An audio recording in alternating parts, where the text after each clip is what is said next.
The Ottoman advance into Europe was neither sudden nor accidental.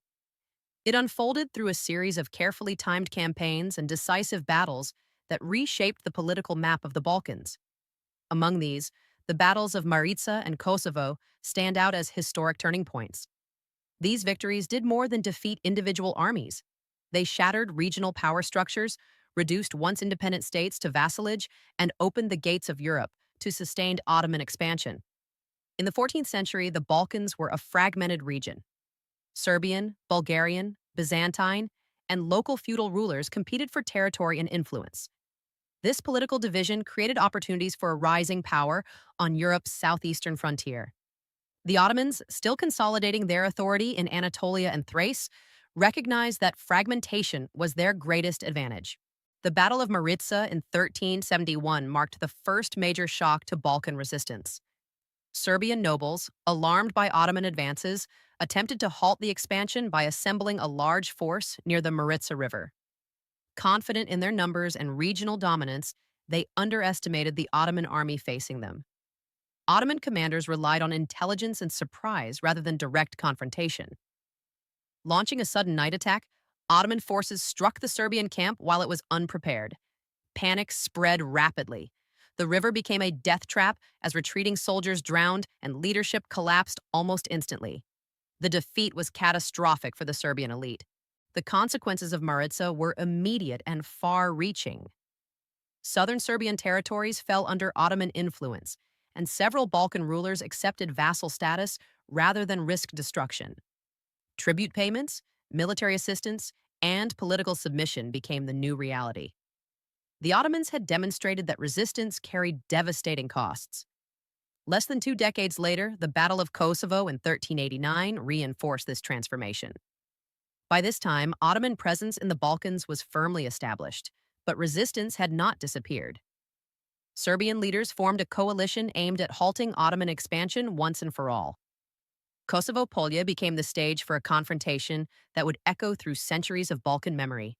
The battle itself was brutal and complex. Both sides suffered heavy losses, including their leaders. Yet despite the mutual devastation, the strategic outcome favored the Ottomans. Their administrative depth, reserves, and ability to absorb losses ensured continuity of power. Serbian resistance, by contrast, lost its central leadership and capacity to recover. Kosovo did not immediately erase Serbian autonomy, but it irreversibly weakened it. Over the following decades, Serbian lands increasingly fell under Ottoman control or accepted vassal status. The battle symbolized the end of Serbian regional dominance and the beginning of a new political order in the Balkans. What made these battles decisive was not only military victory, but political follow-through. The Ottomans did not seek wholesale destruction of local elites. Instead, they integrated defeated rulers into an imperial framework. Vassal states retained local administration while acknowledging Ottoman supremacy. This strategy reduced resistance and stabilized newly acquired territories. The Balkans became a gateway rather than a frontier. From these territories, Ottoman forces could project power deeper into Europe. Supply routes, recruitment networks, and administrative centers followed conquest, turning temporary victories into lasting control. What began as battlefield success evolved into structural dominance. These victories also reshaped regional diplomacy. Balkan states increasingly competed for Ottoman favor rather than opposing it. Alliances shifted and rivalries deepened. The Ottomans positioned themselves as arbiters of regional politics, strengthening their influence without constant warfare. European powers took note. The fall of Serbian dominance signaled that the Ottomans were no longer a peripheral threat but a central actor in European affairs. Defensive coalitions were discussed, but coordination remained weak. The same divisions that had enabled Ottoman entry into the Balkans continued to hinder effective resistance. For the Ottomans, Maritsa and Kosovo validated their model of warfare and governance.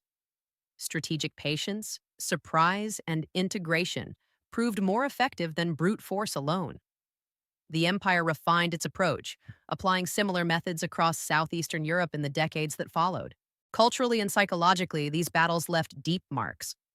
Kosovo became a symbol of loss and resistance in Serbian tradition, while for the Ottomans, It represented legitimacy earned through victory. Memory and myth intertwined, shaping identities long after the armies had moved on. By the end of the 14th century, the Balkans were no longer a barrier to Ottoman ambition, but a bridge into Europe. Turning point battles had dismantled existing power structures and replaced them with an imperial system capable of long term rule. These events demonstrate how empires are built not only through conquest but through the careful management of victory. The battles of Maritza and Kosovo were not isolated clashes. They were foundational moments that transformed regional history. Through them, the Ottomans secured their European foothold and set the stage for centuries of expansion.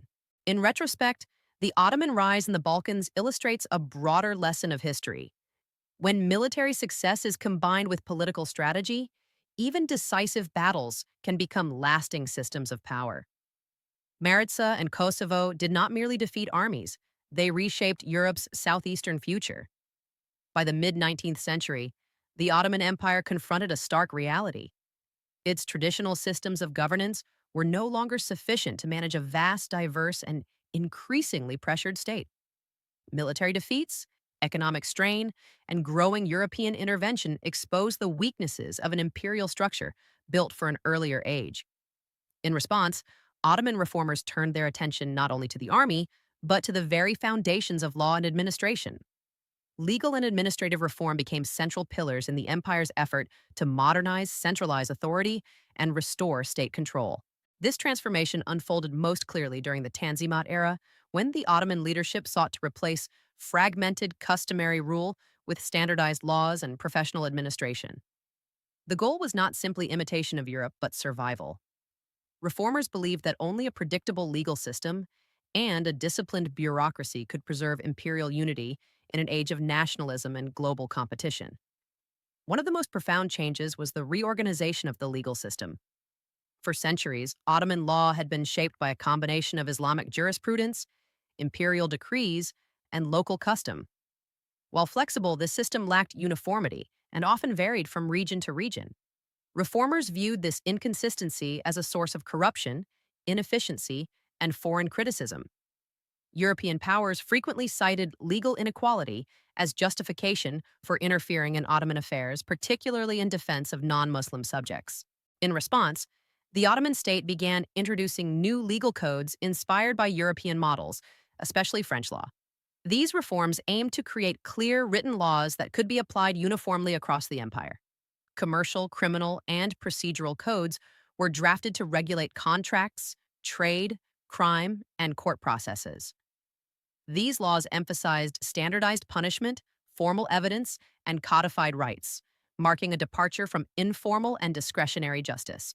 At the same time, the Ottomans faced a delicate challenge: how to modernize law without abandoning Islamic tradition.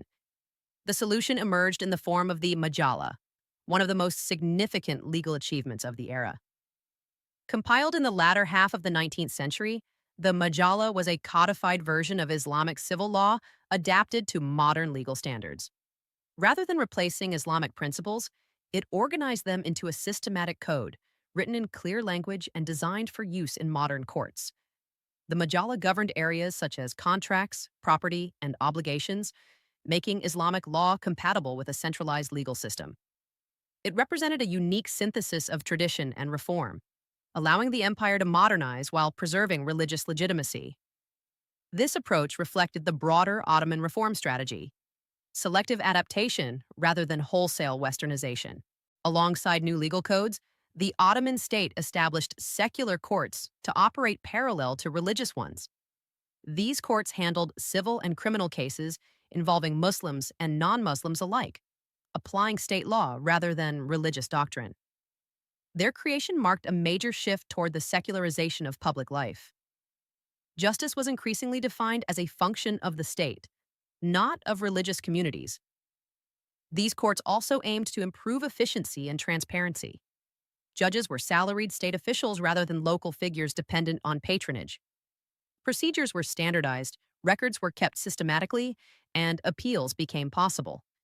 This institutionalization of justice strengthened central authority and reduced the influence of local power brokers, who had previously controlled legal outcomes. Administrative reform advanced in tandem with legal change. The Ottoman leadership recognized that laws alone were meaningless without a capable administration to enforce them.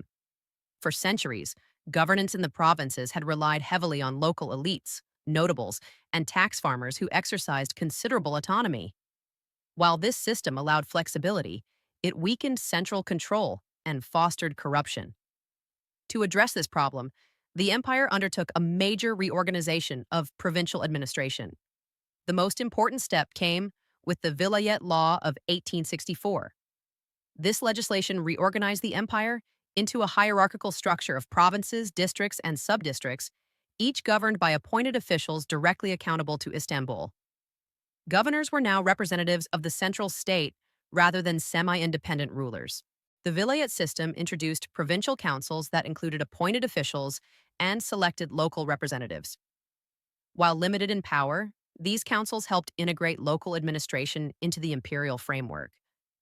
The reform aimed to balance central authority with administrative efficiency, reducing arbitrary rule while maintaining control from the capital. One of the key objectives of administrative reform was to weaken the power of local elites. Provincial notables had long dominated tax collection, security, and justice, often prioritizing personal interests over state policy. The new administrative structure curtailed their influence by transferring authority to salaried bureaucrats trained in modern governance. This shift reduced local autonomy but strengthened the coherence of the state. The expansion of the bureaucracy was a defining feature of this period. New ministries were created to manage finance, justice, education, public works, and internal security. Officials were recruited based on education and training rather than lineage or patronage. Many were graduates of newly established schools that taught modern administrative skills, law, and foreign languages. Record keeping and documentation improved dramatically. Census data, land registers, tax records, and court documents were systematically collected and archived. This emphasis on documentation allowed the state to monitor population, revenue, and property more effectively. It also reflected a broader shift toward rational governance, where authority was exercised through written rules rather than personal discretion. Financial administration also underwent reform. Standardized taxation replaced many older practices, reducing the reliance on tax farming. Budgets were formalized, expenditures recorded, and fiscal accountability increased. Though financial problems persisted, these reforms represented a significant step toward modern state management. Despite these advances, legal and administrative reforms faced serious obstacles. Resistance came from multiple directions. Conservative groups feared that secular courts and European-inspired laws undermined Islamic tradition.